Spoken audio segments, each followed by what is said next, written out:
السلام علیکم ورحمۃ اللہ تعالی وبرکاتہ۔ جامع رضویہ منظر اسلام کے آن لائن سبق میں آپ کا خیر مقدم ہے۔ پیارے بچوں، کھولتے ہیں اپنی کتاب ہدایت الحکمت، صفحہ نمبر 38، فصل نمبر 4۔ پہلے کچھ عبارت پڑھتے ہیں، اس کے بعد مطلب سمجھتے ہیں۔ بسم اللہ الرحمن الرحیم۔ فصل فی ان الفلک لا يقبل الكون والفساد والخرق والالتیام، اما انه لا يقبل الكون والفساد فلانه محدد الجهات، ولا شيء من محدد الجهات يقبل الكون والفساد، اما الصغرى فقد مر تقريرها، واما الكبرى فلان كل ما يقبل الكون والفساد فلصورته الحادثة حيز طبيعي ولصورته الفاسدة حيز آخر طبيعي، لما بينا أن كل جسم فله حيز طبيعي، وكل ما هذا شأنه فهو قابل للحركة المستقيمة، لأن الصورة الكائنة إما أن تحصل في حيز طبيعي أو في حيز غريب، فإن حصلت في حيز غريب فكانت تقتضي ميلا مستقيما إلى حيزها الطبيعي، وإن حصلت في حيز طبيعي فالصورة الفاسدة كانت قبل الفساد حاصلة في حيز غريب، فكانت تقتضي ميلا مستقيما إلى حيزها الطبيعي، وأما أنه لا يقبل الخرق والالتئام فلأن ذلك أيضا إنما يحصل بالحركة المستقيمة، والفلق لا يقبل الحركة المستقيمة فلا يقبل الخرق والالتئام۔ پیارے بچوں، آپ نے عبارت سنی، اب اس کا مطلب سمجھتے ہیں۔ آج کی فصل میں صاحب کتاب یہ بیان کر رہے ہیں کہ فلک کون و فساد اور خرق و التیام کو قبول نہیں کرتا ہے۔ پہلے تو یہ سمجھ لیجئے کہ کون و فساد اور خرق و التیام کا مطلب کیا ہے۔ پیارے بچوں، کون اور فساد، کانا یکون کون ہونا، اور فساد خراب ہو جانا۔ تو کوئی بھی جسم تغیر جب قبول کرتا ہے، جب کسی جسم کے اندر تبدیلی ہوتی ہے، تو ایک ہوتی ہے اس کی وہ حالت جو تبدیلی سے پہلے کی ہوتی ہے، جو بگڑ جاتی ہے، پھر جب تبدیلی ہو جاتی ہے تو وہ حالت تو پہلے والی بگڑ جاتی ہے اور دوسری حالت پیدا ہوتی ہے۔ تو حالت اولا جو ہے، یعنی جو بگڑ گئی، اس کو کہیں گے فساد، اور حالت ثانیہ جو نئی پیدا ہوئی ہے تو اس کو کہیں گے کون۔ ایسے ہی خرق اور التیام، خرق کا معنی ہوتا ہے پھٹنا اور التیام کا معنی ہوتا ہے جڑنا۔ تو ان کا کہنا یہ ہے کہ فلک خرق و التیام اور کون و فساد کو قبول نہیں کرتا۔ کون و فساد اور خرق و التیام کے قبول نہ کرنے کا مطلب یہ نہیں ہے کہ وہ ابداً کبھی بھی خرق و التیام اور کون و فساد کو قبول نہیں کرے گا، بلکہ فلاسفہ کا یہ نظریہ اس طور سے ہے کہ فلک جب تک فلک رہے گا تب تک اپنی اس صورت پر رہے گا جو صورت نوعیہ اس کی دکھتی ہے، اسی صورت نوعیہ پر رہے گا۔ یہ صورت نوعیہ میں خرق و التیام اور کون و فساد نہیں ہوگا، لیکن جب اس کی صورت نوعیہ ختم ہو جائے گی تو فلک ہی ختم ہو جائے گا۔ لہذا جب تک فلک ہے اس وقت تک اس کی یہ صورت نہیں بدلے گی، اس میں کوئی خرق و التیام نہیں ہوگا۔ یہ مراد ہے ان کی۔ ان کا یہ نظریہ شریعت کے خلاف ہے،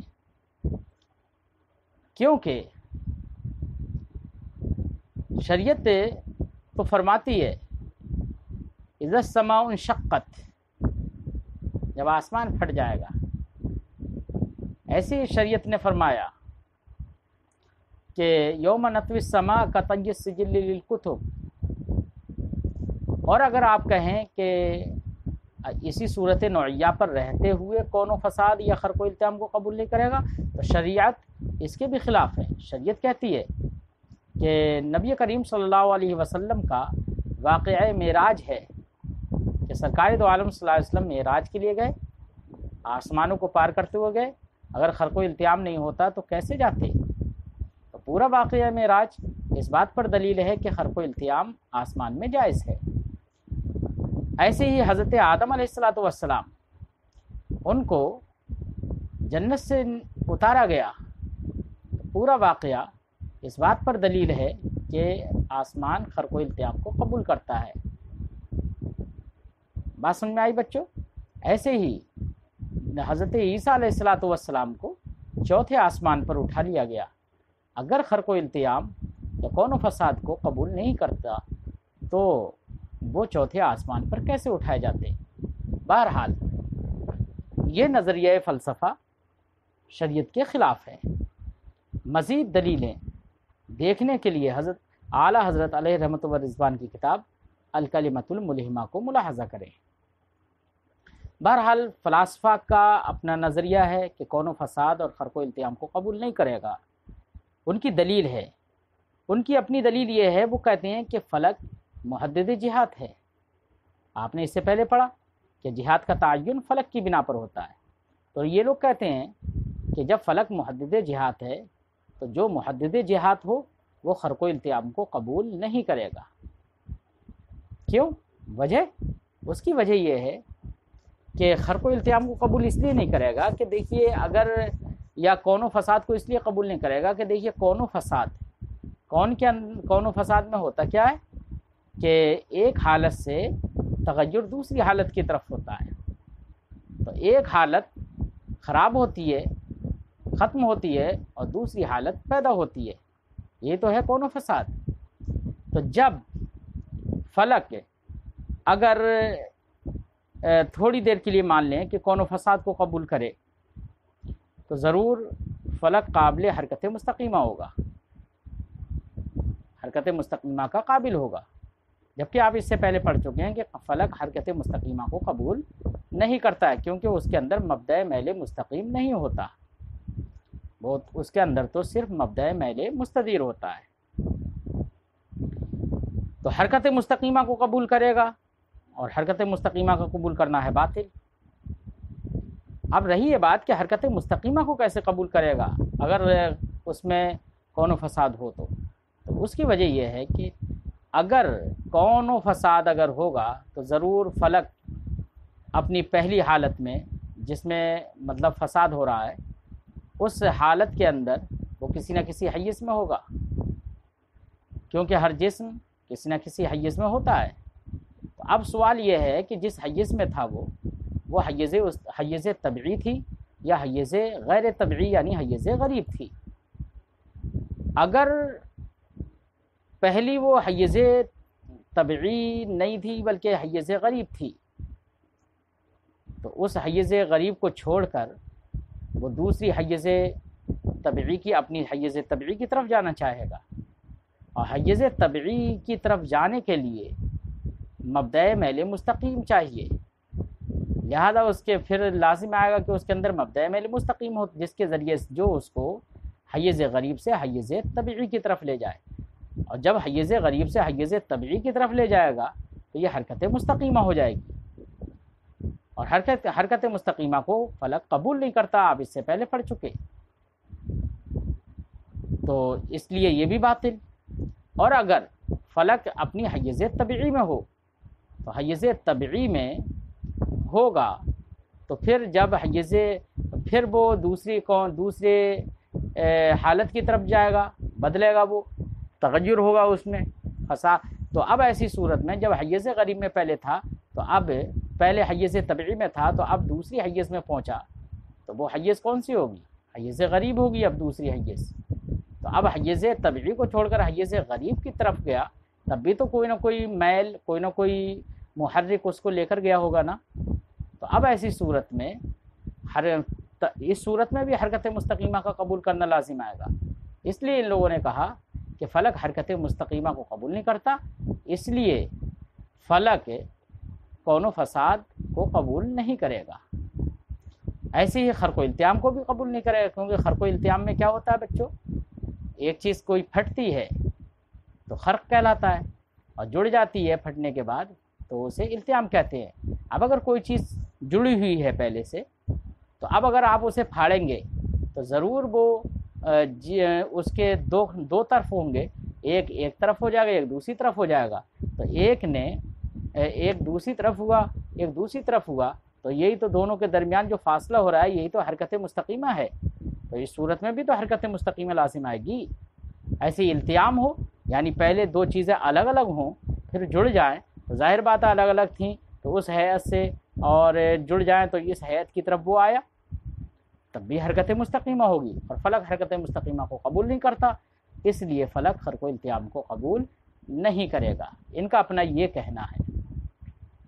سمجھ میں آئی بچوں؟ تو گویا کہ ان کا یہ کہنا ہے کہ فلک کون و فساد اور خرق و التیام کو قبول نہیں کرتا، اور اس پورے کا مدار کیا ہے؟ وہ یہ مدار ہے کہ فلک کے اندر حرکت مستقیمہ نہیں ہوتی ہے، یہ پورا مدار ہے۔ پوری دلیل کا مدار حرکت مستقیمہ کا نہ ہونا ہے۔ چلیے بچوں ترجمہ لگاتے ہیں۔ فصل فی ان الفلک لا یقبل الکون والفساد، فصل ہے اس سلسلے میں کہ فلک کون و فساد کو قبول نہیں کرتا اور خرق و التیام کو قبول نہیں کرتا۔ اما انہ لا یقبل الکون والفساد، رہی یہ بات کہ وہ کون و فساد کو قبول نہیں کرتا، کیوں؟ دلیل فلأنہ محدد الجہاد، کیونکہ فلک محدد جہاد ہے۔ ولا شیء من محدد الجہاد یقبل الکون والفساد، اور محدد جہاد میں سے کوئی چیز کون و فساد کو قبول نہیں کرتی، جو بھی محدد جہاد ہو وہ کون و فساد کو قبول نہیں کرتا۔ امت صغرا، رہا یہاں پر صغرا یعنی فلک محدد جہاد ہے، فقط مرہ تقریرها، تو اس کی پوری تقریر گزر چکی ہے کہ فلک محدد جہاد ہے۔ رہا کبرا کہ جو محدد جہاد ہوتا ہے وہ کون و فساد کو قبول نہیں کرتا، تو اس کبرا کا اس بات یہ ہے فلأن کل ما یقبل الکون والفساد، کیونکہ ہر وہ چیز جو کون و فساد کو قبول کرتی ہے، فلصورتہ الحادثہ حیز طبعی، تو اس کی صورت حادثہ جو نئی صورت جو پیدا ہوئی ہے اس کے لیے ایک حیز طبعی ہوگی، ولصورتہ الفاسدہ حیز آخر طبعی، اور اس کی صورت فاسدہ کے لیے بھی ایک دوسری حیز ہوگی، حیز طبعی ہوگی۔ کیوں؟ اس لیے کہ لما بینا، کیونکہ ہم نے یہ بات پہلے بیان کر دی ہے، ان کل جسم فلہ حیز طبعی، کیونکہ ہر جسم کے لیے ایک حیز طبعی ہوتی ہے۔ وکل ما ھذا شان، اور ہر وہ جسم جس کی یہ شان ہو کہ اس کے لیے حیز طبعی ہوتی ہے، فہو قابل للحرکت المستقیمہ، تو ضرور وہ قابل ہوگا کس کا؟ حرکت مستقیمہ کا۔ کیوں؟ لأن صورت الکائنہ، کیونکہ جو صورت اب پیدا ہوئی ہے، اما ان تحصل فی حیز طبعی، تو دو ہی سوال ہیں کہ یا تو وہ صورت حاصل ہوگی حیز طبعی میں، اور فی حیز غریب، یا حاصل ہوگی حیز غریب یعنی حیز غیر طبعی میں۔ فإن حصلت فی حیز غریب، تو اگر وہ صورت کائنہ حاصل ہو حیز غریب میں، فکانت تقتضی میلا مستقیما، تو وہ حیز غریب میں حاصل ہونے کی صورت میں وہ تقاضا کرے گی اس بات کا کہ اس کے لیے کوئی ایک ایسا میل ہو جو میل مستقیم ہو جو اس کو حیز طبعی کی طرف لے کر جائے، کیونکہ وہ جسم حیز طبعی کی طرف جانا چاہے گا نا، کیونکہ حیز طبعی وہی ہوتی ہے جس کا جسم اپنی ذات اور اپنی طبیعت کی بنا پر جس کے طرف جانا چاہے۔ وَإِنْ حَصَلَتْ فِي حَيِّزٍ طَبْعِيٍّ، اور اگر وہ صورت کائنہ حیز طبعی میں حاصل ہو، حیز طبعی میں فصورت الفاسدہ کانت قبل الفساد حاصلۃ فی حیز غریب، تو اب یہ ثابت ہو جائے گا کہ صورت فاسدہ اپنے فساد سے پہلے کہ حیز غریب میں حاصل ہوئی ہوگی، فکانت تقتضی، تو وہ حیز غریب میں حاصل رہی ہوگی، موجود ہوئی ہوگی، تو اب ایسی صورت میں وہ بھی مقتضی ہوگی ایک ایسے میل مستقیم کی جو کہ حیز طبعی کی طرف اس کو لے کر جائے، اور ہر صورت میں حرکت مستقیمہ ہونا لازم آئے گی، اور فلک کے لیے حرکت مستقیمہ ان کے نزدیک باطل ہے، اس لیے فلک کون و فساد کو قبول نہیں کرے گا، کیونکہ کون و فساد کی صورت میں حرکت مستقیمہ کا ہونا لازم آ رہا ہے۔ وَأَمَّا أَنَّهُ لَا يَقْبَلُ الْخَرْقَ وَالِالْتِيَامَ، اور رہی یہ بات کہ فلک خرق و التیام کو قبول نہیں کرتا، تو اس کی بھی دلیل یہی ہے کیا؟ فَلِأَنَّ ذَلِكَ أَيْضًا إِنَّمَا يَحْصُلُ بِالْحَرْكَةِ الْمُسْتَقِيمَةِ، کیونکہ خرق و التیام بھی تو حرکت مستقیمہ ہی کے ذریعے سے حاصل ہوگا۔ وَالْفَلَكُ لَا يَقْبَلُ الْحَرْكَةَ الْمُسْتَقِيمَةَ، اور فلک حرکت مستقیمہ کو قبول نہیں کرتا ہے، فَلَا يَقْبَلُ الْخَرْقَ وَالِالْتِيَامَ، تو وہ خرق و التیام کو بھی قبول نہیں کرے گا۔ پیارے بچوں، فصل پوری ہو گئی۔ تو آپ اس پورے فصل کا خلاصہ کیا ہے کہ فلک محدد جہات ہے، اور جو محدد جہات ہو وہ خرق و التیام یا کون و فساد کو قبول نہیں کر سکتا۔ کیوں نہیں کر سکتا خرق و التیام؟ اس لیے کہ صورت حادثہ کے لیے حیز طبعی ہوگی، اور صورت کائنہ کے لیے بھی حیز طبعی ہوگی۔ اب اگر فساد کے بعد صورت کائنہ جو ہے وہ یا تو حیز طبعی میں حاصل ہوگی یا حیز غریب میں۔ اگر حیز طبعی میں اگر حیز غریب میں حاصل ہو تو ضرور وہ حیز طبعی کی طرف پھر جانا چاہے گی، اور جائے گی کیسے؟ اس لیے جائے گی اس طور سے کہ وہ تقاضا کرے گی ایسے میل مستقیم کا جو اس کو حیز طبعی کی طرف لے کر جائے، تب بھی حرکت مستقیمہ لازم آئے گی۔ اور اگر حیز غریب میں حاصل ہو تو حیز غریب میں حاصل ہونے کا مطلب یہ ہے کہ وہ حیز طبعی میں حاصل ہو، تو اس کا مطلب یہ ہے کہ وہ حیز یہاں پر فساد سے پہلے وہ حیز غریب میں ہوگی۔ اگر حیز غریب میں ہوگی تو اس وقت میں بھی وہ اس بات کا تقاضا کرے گی کہ وہ حیز طبعی کی طرف آئے، اور حیز طبعی کی طرف تبھی آ سکتی ہے جبکہ کوئی مبدأ میل مستقیم اس کے اندر ہو، اور ایسا ہوگا تو پھر اس کے اندر حرکت مستقیمہ ضرور ہوگی۔ بہرحال پوری دلیل کا مبنی جو ہے وہ حرکت مستقیمہ ہے ان کا۔ ٹھیک ہے بچوں، آج کا سبق یہیں پر ختم ہوتا ہے، پھر ملتے ہیں اگلے سبق میں۔ السلام علیکم ورحمۃ اللہ تعالی وبرکاتہ۔